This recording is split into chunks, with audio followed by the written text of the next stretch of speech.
72. But healthy life expectancy is about 10 years less. It's only about 60. So that means there's a huge burden on the individual, the family, as well as on the health system ultimately, because of the burden of illness. So we're not doing enough to prevent that burden of disease. That means you have to focus on prevention. And prevention essentially means you have to provide, clean air, clean water, sanitation, nutritious diet, good housing. So what are called the social determinants of health.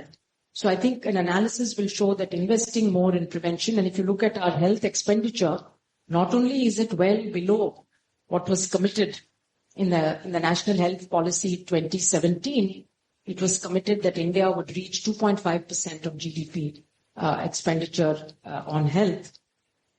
That is from the government. Because otherwise what happens today is out-of-pocket expenditures is still very high. And when you have out-of-pocket expenditure, then, it's basically driving people who are already just above the poverty line into poverty. It's the biggest health expenditures are the biggest driver of sudden catastrophic expenditure resulting, in a huge loss of financial resources for the family. But also you cannot provide ongoing quality care. So investing in institutions, for example, that will develop those policies. Thailand again has an institute for health policy and health promotion. And what they do is very clever. They use the taxes from tobacco, alcohol, and even from sugary beverages. So whatever they call a sin tax, they take that and they put it into an institution which is actually working towards health promotion. And the state then adopts those policies because it's developed by experts. So maybe I'll stop at this point with these comments. Thank you, Dr. Soumya. Would you like to? Okay, yeah. So now, may I invite Dr. Subbarao to offer some comments? Please.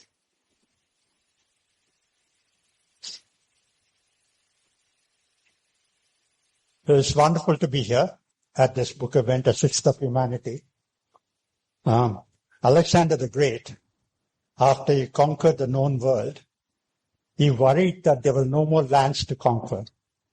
Similarly, prospective writers who want to write books on India will worry that there's nothing more to write, because Arvind and Devesh have covered almost everything and everything that needs to be said about India. However, Arvind told me 2 years ago that Devesh and he were going to write this book.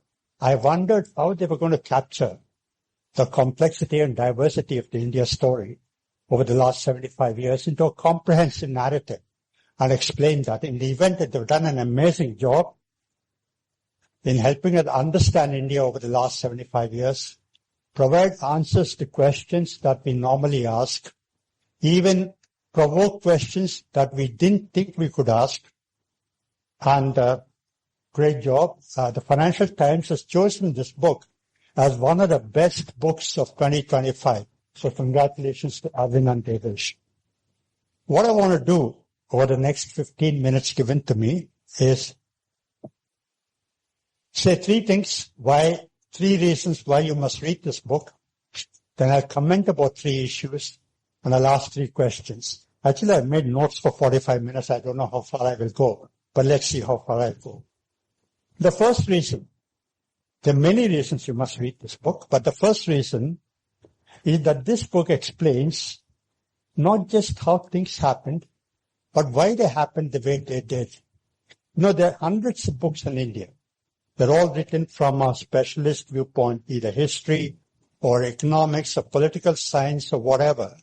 But there are very few books which combine a variety of disciplines and explain not only how things happened, but why they happened. This book blends disciplines of history, political science, economics, explains why things happened the way they did, and importantly, they don't make assertions. They back everything they say by data and analysis. The Kamadhenu of fiscal state that Arvind spoke about, I just want to illustrate what I said with that example. Democracies are supposed to be ruled by majority. But in practice, they're a coalition of vested interests. And this coalition of vested interests militates against the common interest, and that's what they show in this book. Arvind talked about all the vested interests garnering the benefits of taxation, all the vested interests garnering the benefits of public expenditure. Why does that happen? Because the state is accommodating state. So the first reason you must read this book is they explain why things happen the way they did. The second reason you must read this book is they explain some of the developments that run counter to conventional theory.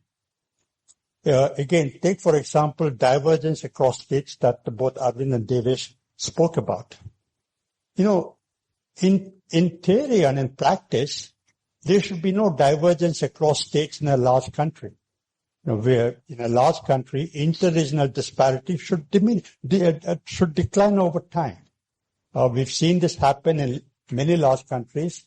Why does that happen? That happens because of free movement of people, goods, services, finance, ideas across borders of states. So interstate, interregional disparities should decline over time, and that's what happened in many large countries. In fact, the secret to American success is the free labor mobility. People moved where jobs were. They moved to California when they were jobs there, then they moved to Texas, they're moving elsewhere now. But that's not happened in India. In India, disparities have actually increased over time. And actually, what I like about the book is they go into granular detail and explain some of the things that happened in our own country. Take, for example, Punjab and Haryana. One state until, I think, the mid-1970s. And same institutions, same culture, same traditions, same natural resource endowments. But Haryana is today the richest state in the country, and Punjab has regressed. Why does that happen? The Bimaru states, Bihar, Madhya Pradesh, Rajasthan, and UP, over the last 25 years since that phrase has been coined, Rajasthan and Madhya Pradesh have moved out of that capture. But UP and Bihar still remain there. Bihar is the poorest state in the country, as they showed in the chart. And UP has huge untapped potential. Why has that happened? West Bengal, once the frontier state in the country, capital of colonial India, most industrialized state. Today it is a laggard. Kerala, a very unique model. Kerala has no agriculture, as they say, no agriculture, no manufacturing, no services, but still the best human resource indicators of the country. In fact, Kerala economy is more linked to the Gulf economy than to the Indian economy. So this chapter on what they call India's succeeding and failing uniquely is a wonderful chapter, very, very revealing. So that's the second reason you must read this book, because it explains why developments in India have gone against conventional theory and against textbook understanding. The third reason, and this in my view is the most important reason why you must read this book, is that they take a bold stand. They're not afraid to take an unconventional, unorthodox stand. Somebody told me that you should never ever make a statement that a reasonable person cannot disagree with. You should never ever make a statement that a reasonable person cannot disagree with. By that test, this book passes that test eminently. For example, disparity across state. Arvind spoke about that. There is, in every country, in every federation, there are grants and devolutions from the higher level to the lower levels of government. That happens in all federations in the US and Canada, in Australia and South Africa, in Nigeria. It happens in India too. And we justify that saying that there should not be wide variations across countries. There should be cross-subsidization. So it's okay for developed states to contribute to developing states. For example, today, Karnataka and Tamil Nadu, they get much less than a rupee for every rupee they contribute to the center tax pool. They get much less than a rupee. States like UP and Bihar, for every rupee they contribute to the center's tax pool, they get much more. That's okay. That's understandable. that there should be a cross-subsidization in one country. But what does it do? It creates a moral hazard that lower levels of government lose the urge or the push to raise their own resources, which is what Arvind was talking about. But people don't talk about this because it is a holy cow. You have to say that you have to subsidize poorer states. No, I'm from Andhra Pradesh, and 30 years ago when NTR was our chief minister, we had the panchayat elections after many, many years. I think there were about 15,000 panchayats. So after the elections, somebody advised the chief minister, sir, you must call all the panchayat presidents for a convention. So there were about 15,000 freshly elected panchayat presidents meeting the chief minister, wonderful opportunity. And we wrote notes for the CM saying, sir, you must tell panchayat presidents to tell them to raise their own resources. Because raising their own resources actually improves accountability. I remember, many of you may not remember, but 30 years ago in West Bengal, they said for every patient that comes to a government hospital, we'll collect 2 rupees. 2 rupees is a small amount. It's a small amount today. It was a small amount even 40 years ago. But people raised hue and cry, how can you collect 2 rupees? But actually what happened was when people paid the 2 rupee fee, it increased their accountability. They could demand service, that we are paying 2 rupees, we demand service. So similarly, panchayats must collect their own taxes. So in NTR's notes, we wrote, sir, you must tell panchayat presidents to raise their own taxes in addition to what we're going to give. Now, Devesh spoke about how we're not giving money to the third tier. We're not giving enough money, but the third tier also must raise its own money.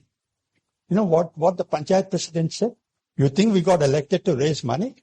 No, we got elected to spend money. So you must give us the money. Okay. So that's the third reason I think you should read this book, because in this book, Arvind and Devesh call this a moral hazard.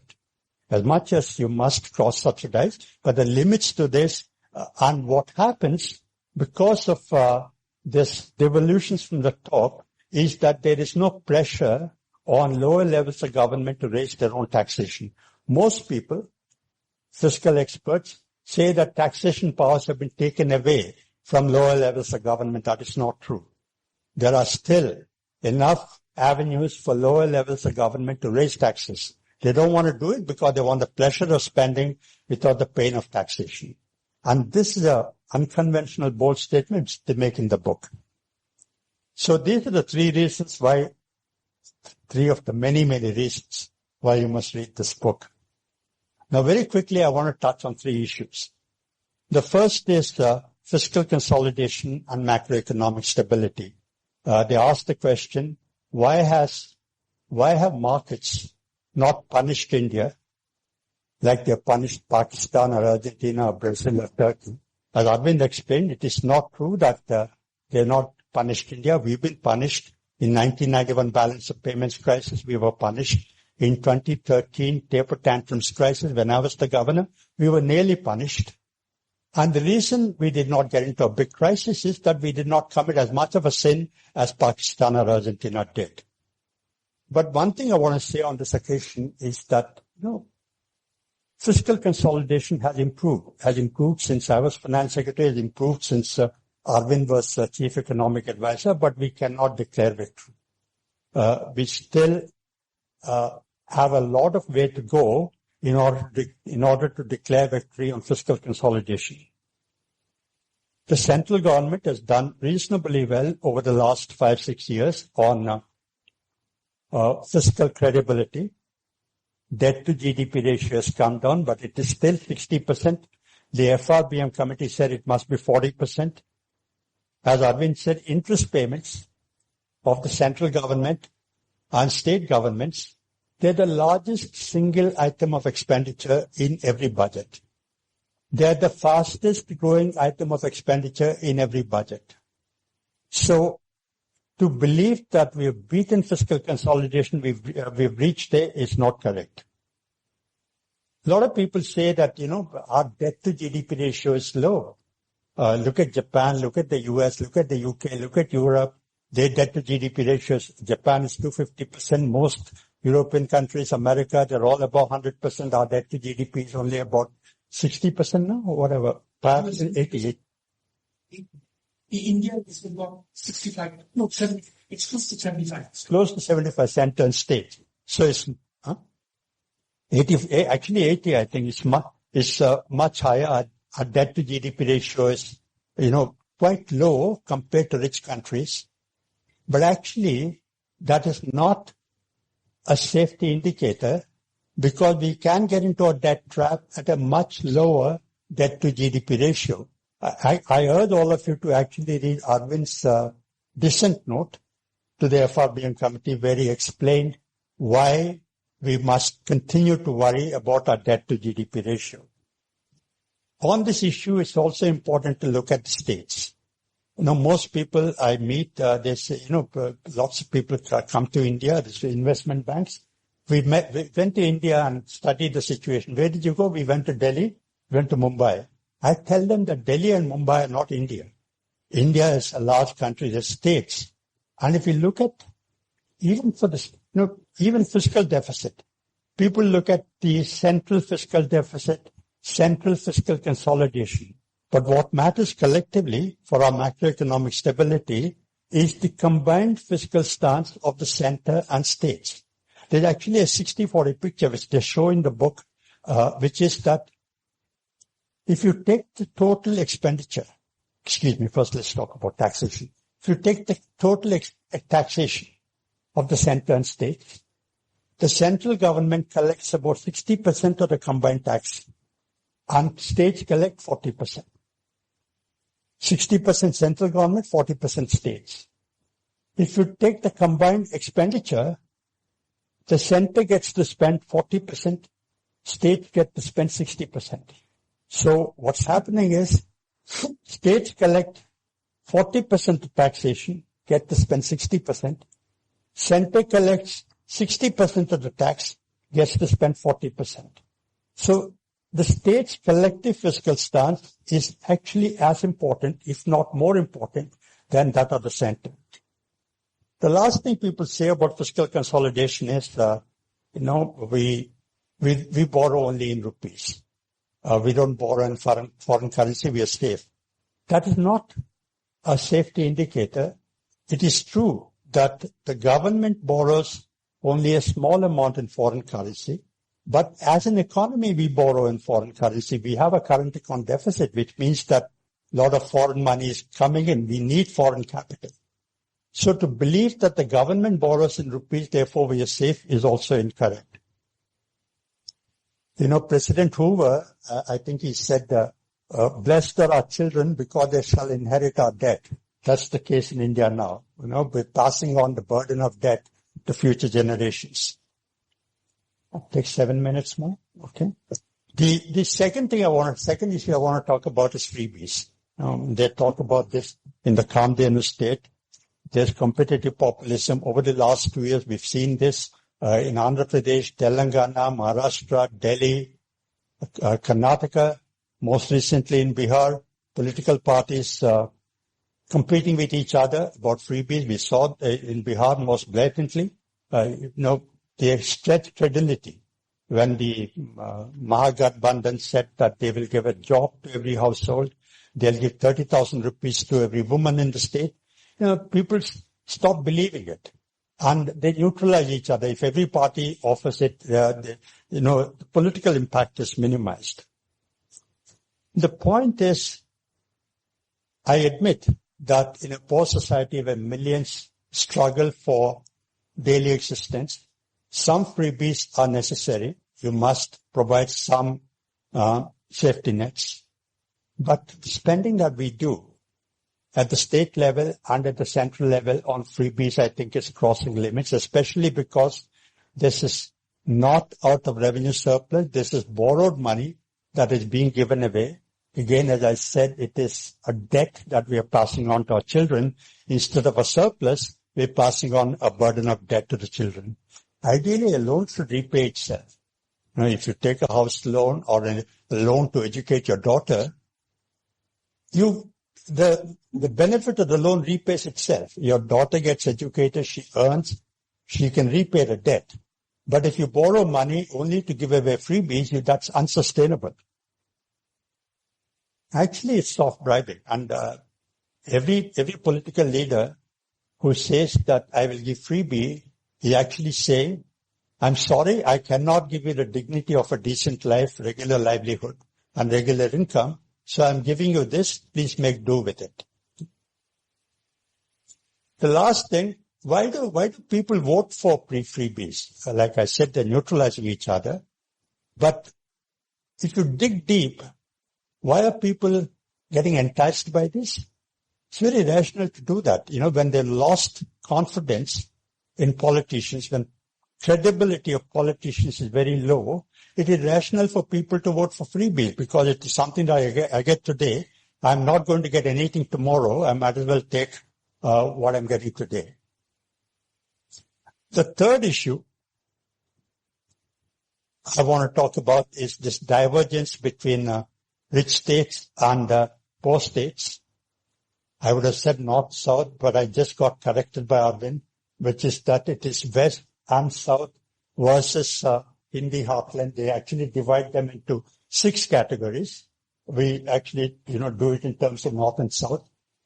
30 years ago, I'm old enough to look back 30 years ago, when we started the 1991 reforms, the Economist wrote an article saying that India is going to be divided into an east-west divide.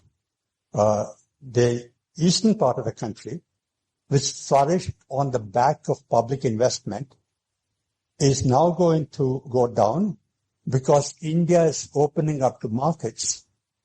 States which have been always entrepreneurial in the west and in the south are now going to benefit, and therefore the east-west disparity will go up. India will divide across an east-west line.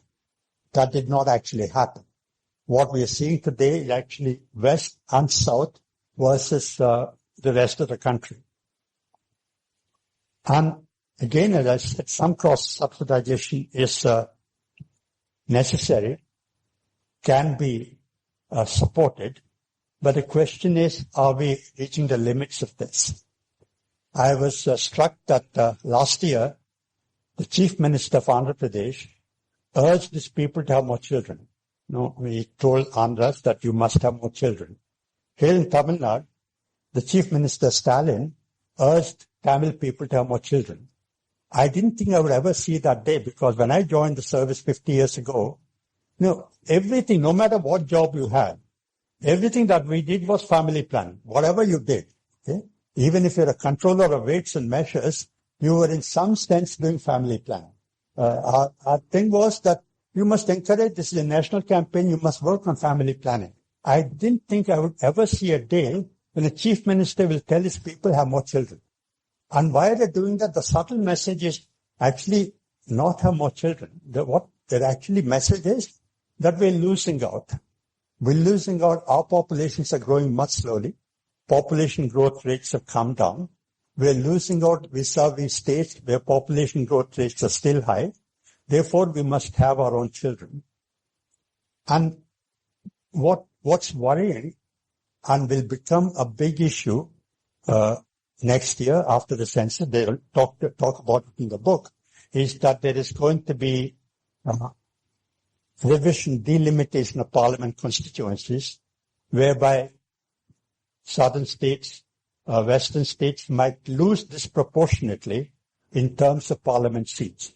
So what we're going to see is southern states, western states being asked to continue to cross-subsidize poorer states and at the same time lose political clout. It's a double run. How we're going to manage that issue is going to be a big problem. So I've talked about 3 issues. Those who are keeping count will know that I talked about fiscal consolidation. I talked about disparity across states, the freebies, and I talked about the divide across states. Now, very quickly in 1 minute, 3 questions I want to ask you, Arvind and Devesh. First question, what explains the Modi mystique? Okay. Is he just lucking out? Or has it done something that appeals to the vast majority of the voters, that is getting elected 12 years in a row, actually an unprecedented record? So what explains the Modi mystique? The second question is, what explains Modi's timidity about economic reforms? Yeah. Arvind wrote a wonderful article in Foreign Affairs, I think, last year, saying that Modi is more inclined towards welfareism than structural reforms. But going beyond that, Modi as Prime Minister has had more political capital than any Prime Minister in India. Certainly any recent Prime Minister, but probably any Prime Minister in India. Why? What makes him so timid? Why is he not investing his political capital in pushing reforms? And third, where's India's growth going to come from? People are going to say that we are actually growing at 8.2%. I don't know if that is a structural shift on 8% or whether it is a quirk. But over the long term, we want to be 2047 a developed country. And the people who, Professor Bhanumurthy and others have done the numbers. They say we must grow at 8% consistently over the next 22 years if we want to be a developed country by 2047. Can we actually maintain 8% growth 22 years, year on year? Over the last 35 years, India has clocked growth of 8% plus just 3 times. And we never ever been able to maintain that for more than 2 consecutive years. So is it possible for this country, for this economy to grow at 8+% for the next 22 years for India to be a developed country? So once again, my best wishes for the success of the book. Many congratulations. You've done a great job. Thank you. Thank you. And very important and pertinent questions. Please. So my questions is, what can we do now? What should we do to prevent our demographic dividend from turning into a demographic disaster? Because clearly we don't focus on early childhood nutrition and education. We're not going to have people to make a developed country. And the second is, what have the World Bank and IMF had a role to play in any of the things that you describe in the book where we have not done what we should have done? I mean, the questions that you ask as to why certain decisions were made, were we influenced by the banks? Okay, so now we invite the authors for their brief responses. So why don't you start? And then I come in about, we talk about community work reform. Yes. Dr. Subra. First, thank you so much to both of you for your very thoughtful remarks. Asking the question about what explains the Modi mystique is like asking the question, what explains the Trump mystique?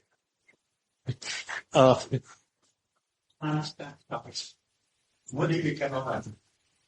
I think that to me a little bit it's almost the opposite. I mean, Okay.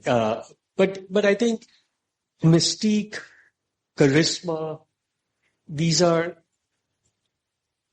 somewhat indefinable characteristics of individuals, right? Because it's like, why do some film stars become big, right? And it's hard to understand charisma, mystique, but let me offer you one explanation. Is sometimes you do well not because you are great, but because your opponents are so terrible. I don't have to be very good if my opponent is even worse, right? And I think at least part of the success is because the opposition, leaders in the opposition, how many inspire credibility in the public? I think one part of the success, and it's something that we did a little bit, in a place like the US, in the West in general, if you are single as a politician, it's a political liability. In the US, you can elect anyone But even if you're gay, you will get elected if you have a partner. But if you are single, you are seen. In developing countries, it's the opposite. Being single is a plus point because the assumption is you will not make money for your family. To the extent that most of our political parties are no different from family-owned businesses. To that extent, I think being single, having weak opponents, is not the full explanation, but might be part of the explanation. On the timidity part, I think the one spectacular failure set back the attempts at reforms, which was the one on farm laws. That was, when you look at the changes, many of them were actually had some reasonable basis and were positive. But agriculture is a state subject. If a center intrudes on state rights without due consultation, without building consensus, it should not be surprised if there's a backlash. And as you know, they withdrew and they got so worried about the negative political fallout that it really, my understanding is, made them much more timid going forward. And to some extent, I hate to say it, but we really need to thank President Trump for what he's done, because now you see certain actions, and as you know, people are realizing at the center that the world is getting to be a much tougher place. The global environment is deteriorating. Let me come back to your questions after Arvind answers, and then I'll... On the Modi mistake, let me just add a couple of things to what Devesh said. I think, firstly, thank you for wonderful comments, and maybe in future, Dr. Subbarao, maybe you should be presenting the book rather than us. You know it better than we do. See, I think that, remember, the Modi mistake has to be analyzed over time. So you have to ask, what was the origin of the Modi mystique, and then what is the sustenance of the Modi mystique? And these could potentially be two, there could be different explanations.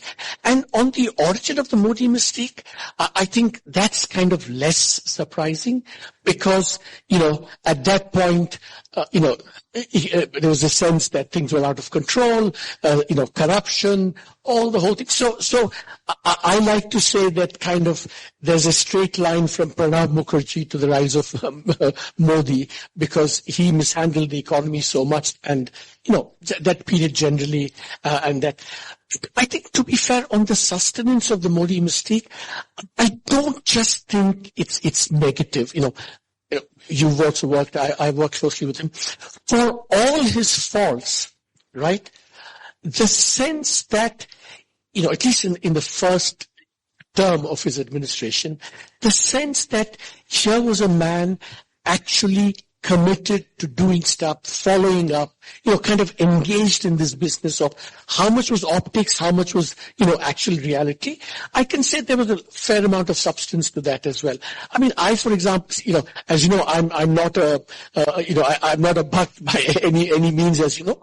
But, it would be amazing. He would say, call a meeting at 11 at night, and then the meeting would disperse and say, Saab, मैं सुबह 6 बजे आने के लिए तैयार हूं, मैं अहमदाबाद जाके आ जाऊंगा, आप लोग तैयार हैं कि नहीं, so that sense that he had this commitment to, his project, and we can all debate about whether the project, what the elements of it which are positive and which are negative, but I think there is that sense that, and also remember, compared now even to Trump today, that the concern for macroeconomic stability was always something that he embraced. He did believe in fiscal, consolidation, does believe in low inflation, which I can personally vouch for. So there were some objectively, I think, positive attributes also, which contributed at least to the sustenance. But I think over time, you can see that's fading. Partly, I think there's just staleness. I think the beauty about democracy is that, the guys have to be thrown out, not even because they're incompetent, but they become stale and, run out of ideas. That's what I used to say. So that's, I think, the Modi mistake. Now, what explains the timidity? So first, I think we have to note the fact that, off late, the GST reform, the labor codes, there is some action which, as Devesh rightly said, has been spurred by the crisis abroad. Let me offer 2 or 3 ideas about why he's been timid about political reform. One was, someone told me early on before, and I think this is true, that in terms of his mindset and his conviction, he was always much better at implementation than at policy. This was always true about him, right? And therefore, the sense that, how do I get things done and focus on that, he was very good at. But, that if you reform this, or you need to maintain a stable environment, or you have to have rule of law, all these are more alien concepts too. So that's kind of an instinctive thing about that. The second, of course, is the other side of his personality, which is, demands loyalty and stuff. The price you pay is that you lose talent and expertise, and you get only, the premium on loyalty over expertise, which you can see has been rising over time, which also means that therefore, it's a problem. The last thing I would say on the timidity about political reform, this is one of the sad parts, is that, and I give you a personal experience in government that I had when I was there, that, we were arguing about the urgency for reform, especially the cleanup of the banking system, in 2015, 2016. And, or fiscal consolidation or whatever. Finally, the punchline would come back. Why all this urgency? We're growing at 7% in any case. So the fact of the growth numbers, I believe they're highly overstated, but given that people felt the economy was growing, and this would be thrown back at me, saying, what are you talking about? So what if we don't reform? We'll still grow at 6%, 7%, 8%. And so the whole, data quality, the deleterious effect it had on policy is I think another thing that should be, where is India's growth going to come from? Yeah. Foreign investment. They said, what do you have? What more committed to welfare schemes giving away loans rather than do structural reform which will take India to a higher growth. And exactly the point that why should I do that if I'm already growing at 7%? Exactly. And that played a key role. And then, see, because then what the new welfarism did, and you can see that it's like Marx said, religion is the opium of the masses. Now the welfare state means that there's a certain level of stability that you can take for granted and keep restiveness in check. So in some ways it's a masterstroke. You create the illusion that you're growing at 7-8% and you protect against the downside by having a welfare state, which then, so it's like a perfect combination. Now, where is India's growth going to come from? It's also something that I think I will tie into the demographic dividend, and then you can talk about the role of the World Bank and IMF. See, I actually think that India is, not growing at these high rates at all. And because if you look at all the other indicators, private investment has been flat for such a long time. FDI has been declining. Consumption growth has been weak. So a series of indicators suggest that the economy is maybe not as robust as the headline numbers are indicating. So I do think we need a serious effort at reviving growth. Now, just to put it in the current context, people think, there are 2 schools of thought broadly. One is the next phase is services. Services is going to be the engine of growth. Now, the problem with that is twofold, right? Even if a services-led model succeeded, it would provide growth and opportunities for 1 to 2% of the labor force. So if you look at the PLFS, for example, the share of people doing these high-tech IT thing is 1 to 2. So by definition, it cannot be inclusive growth. By definition. So therefore then, and also people forget, this is the thing, when we talk about artificial intelligence, it's actually a double whammy for India because it is replacing or threatening to replace exactly those kind of tasks, which now we have comparative advantage in, cheap coding, cheap back office stuff. And so that cannot be.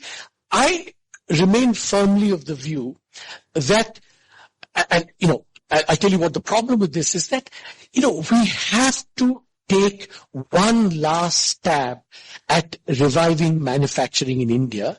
And the China Plus One opportunity was actually providing this until the Trump tariffs came. I hope the Trump tariffs can be, addressed at least in the medium term. But we cannot give up on manufacturing at all.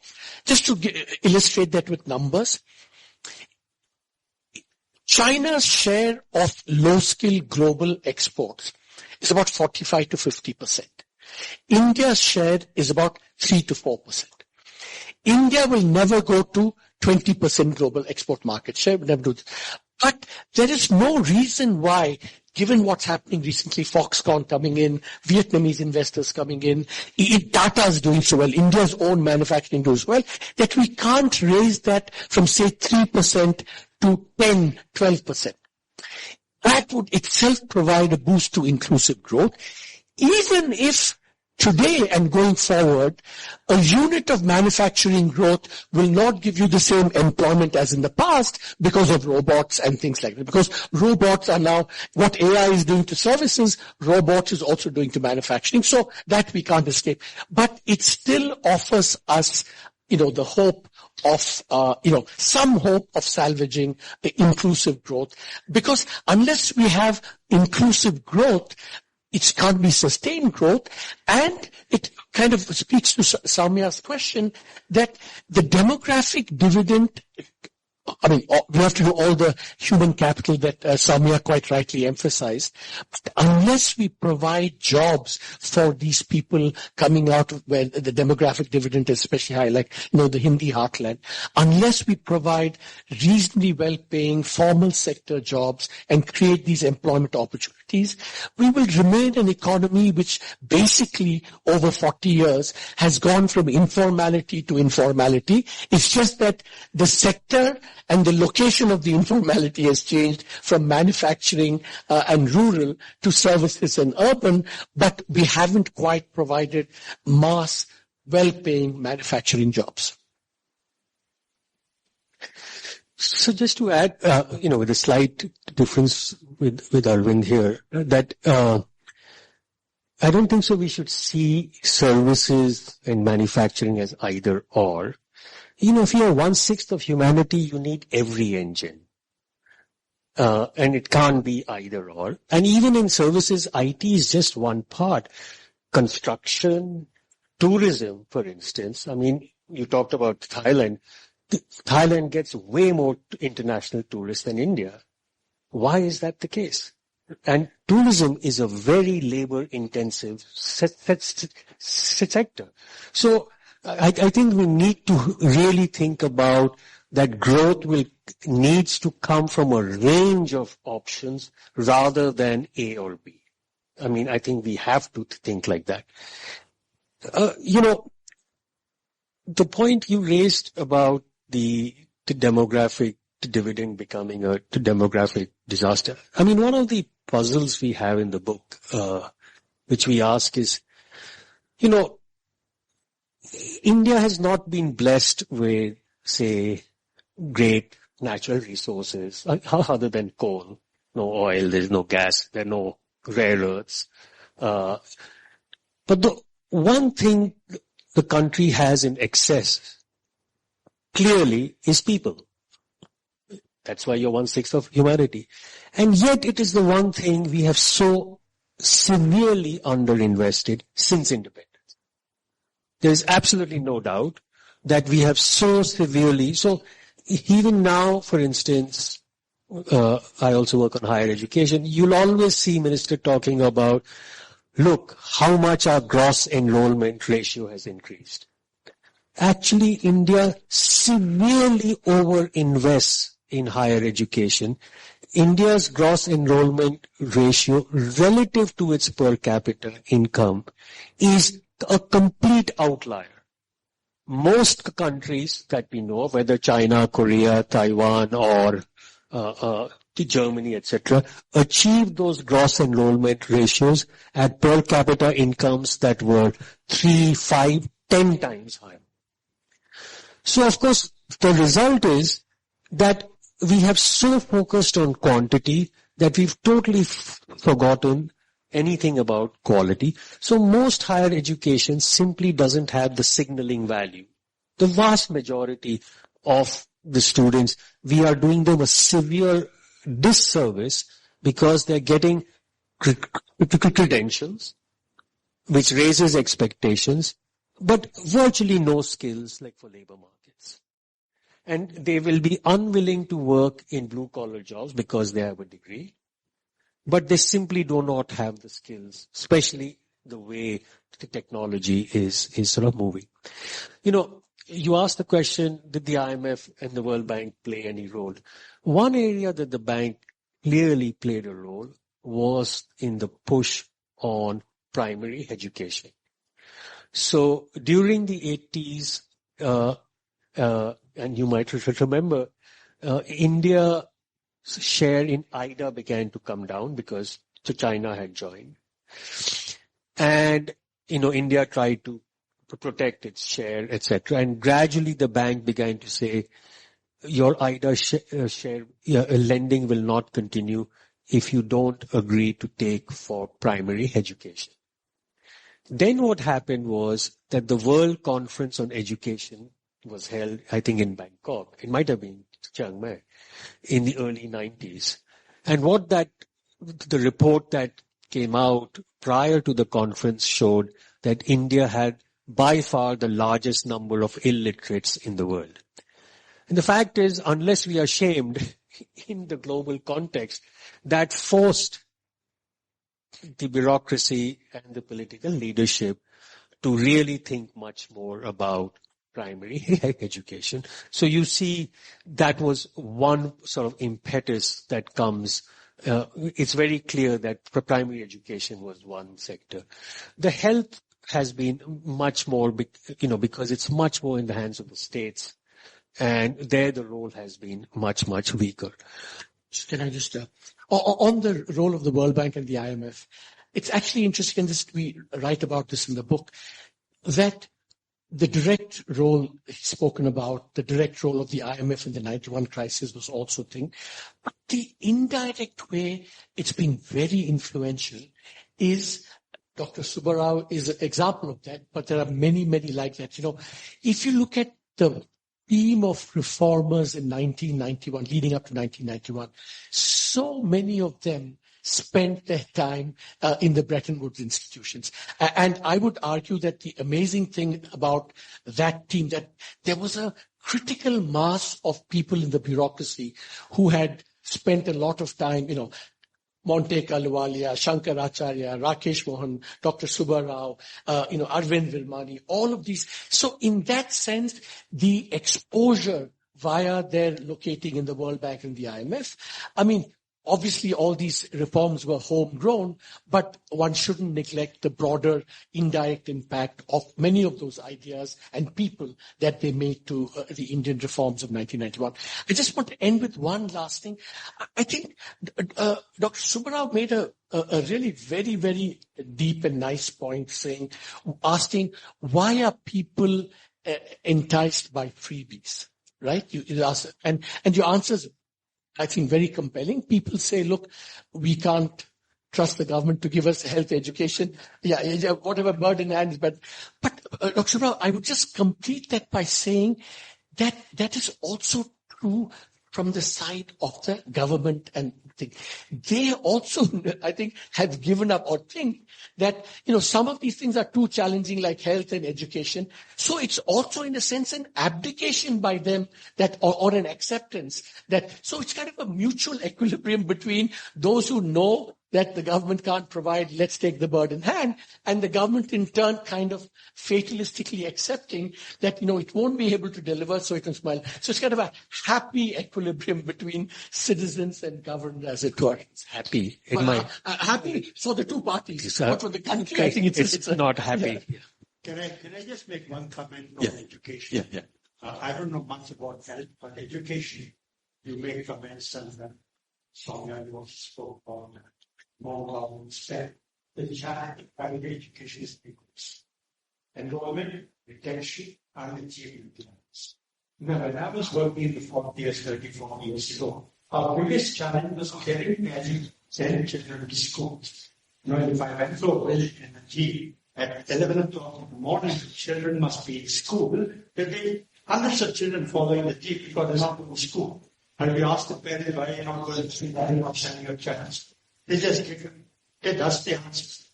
Today we've solved that. 100% achievement. Then retention.